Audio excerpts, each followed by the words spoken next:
Bom, e a gente falando, né, da questão dos atos golpistas, o STF resolveu julgar, né, julgar o julgamento se os acusados vão ser réus ou não, de levas, né, em números grandiosos, né, uma leva de 100, enfim, agora a última foi de 250, em que a maioria dos ministros já formou a favor de que eles virem réus, amanhã mais 250 e assim vai.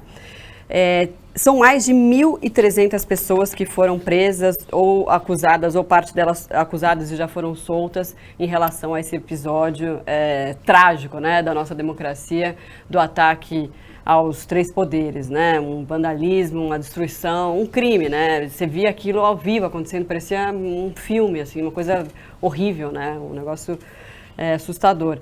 E aí, isso eles estão julgando e tal. E tem uma dificuldade também de identificar quem liderou o movimento, né? Porque assim, você prende 1.300 pessoas que estão ali, mas quem liderou? Aí também tem a questão quem estava no QG, acampado em frente ao QG militar, também participou disso, porque eles foram presos. Então, tem uma série vai ser um julgamento complicado, né?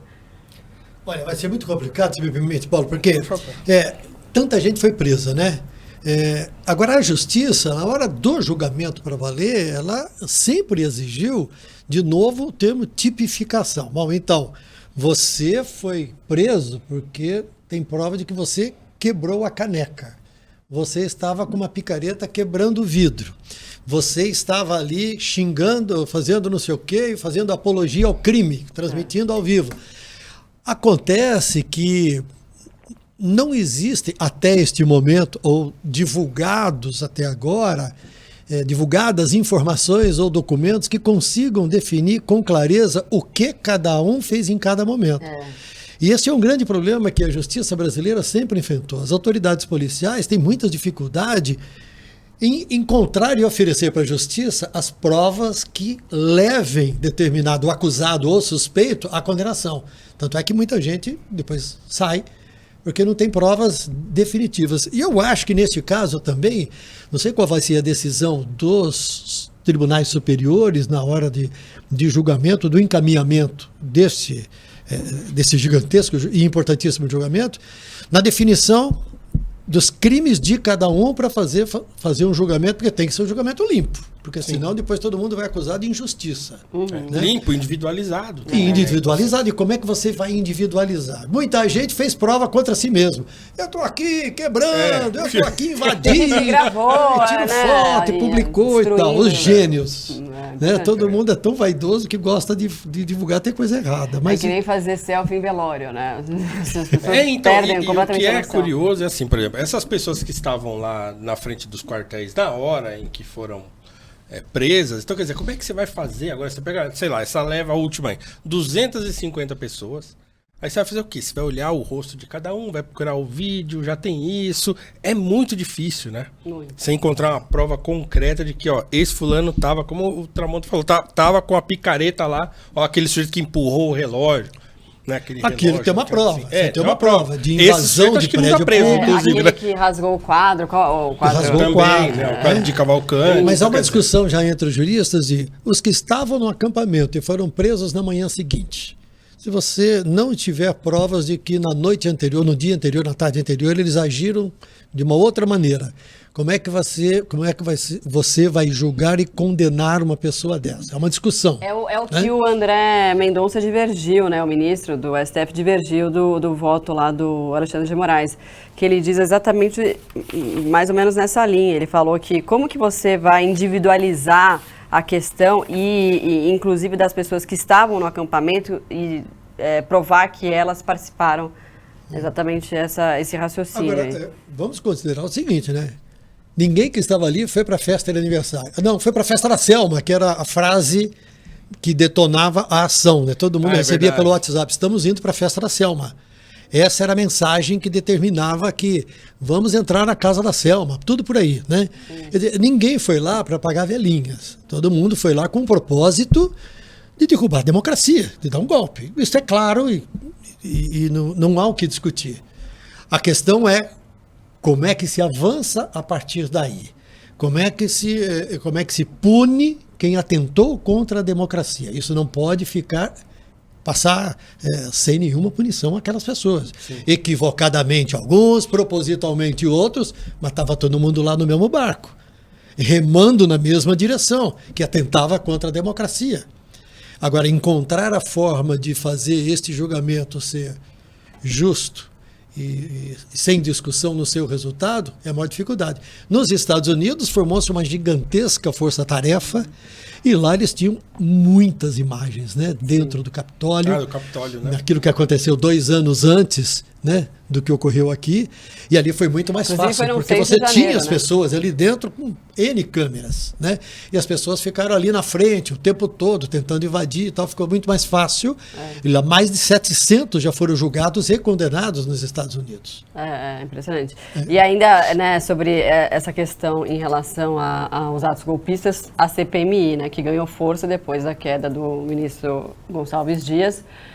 Das imagens que foram divulgadas pela CNN, depois foram divulgadas para todo mundo, né, essas imagens, mostrando ele ali andando de uma forma mais omissa, talvez, naquele momento, mas aí a gente fica olhando e pensando assim, o que ele poderia fazer também naquela situação, né? Enfim, de qualquer jeito, ele não é mais ministro por conta dessa situação.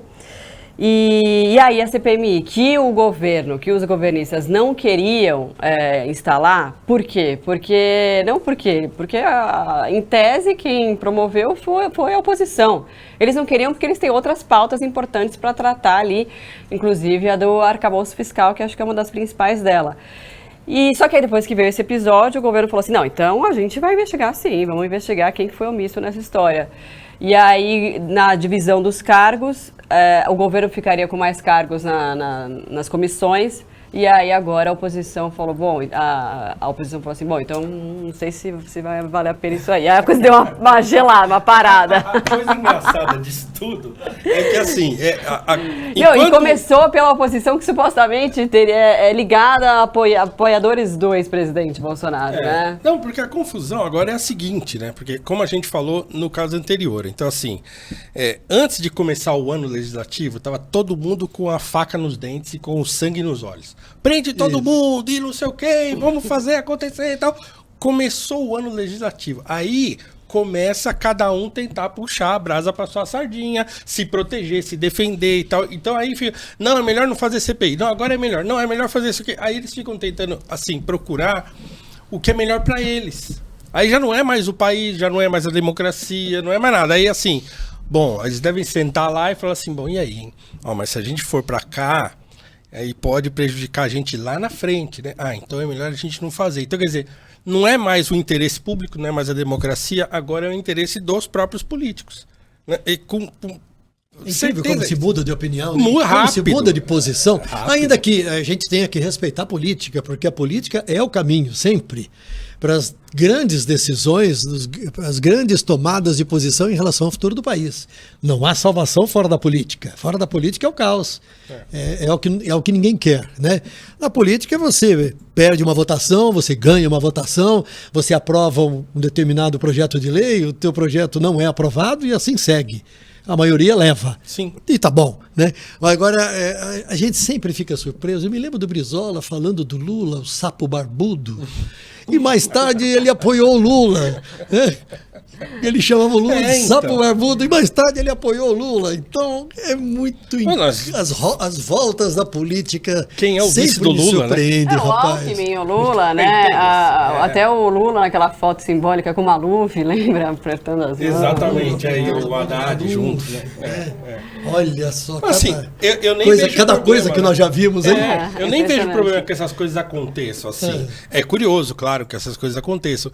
Mas o problema é o que está por detrás disso, né? Se é só assim, não, olha, agora o interesse do país é maior do que o meu interesse pessoal, então eu vou lá, vou apoiar, porque eu entendo que... E se isso for real?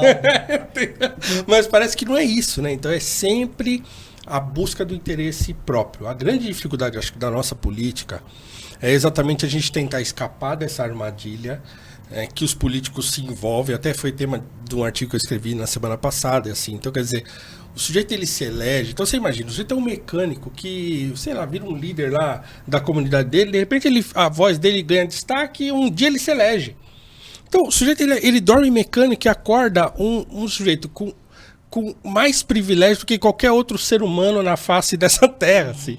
Como é que você acha que esse sujeito vai falar assim, não, vou fazer meu trabalho aqui e daqui 4 anos eu vou sair fora? Não vai. Não, acho que não. A possibilidade desse comportamento mudar é considerável. Pois é, então é muito Não, e privilégio. é bom.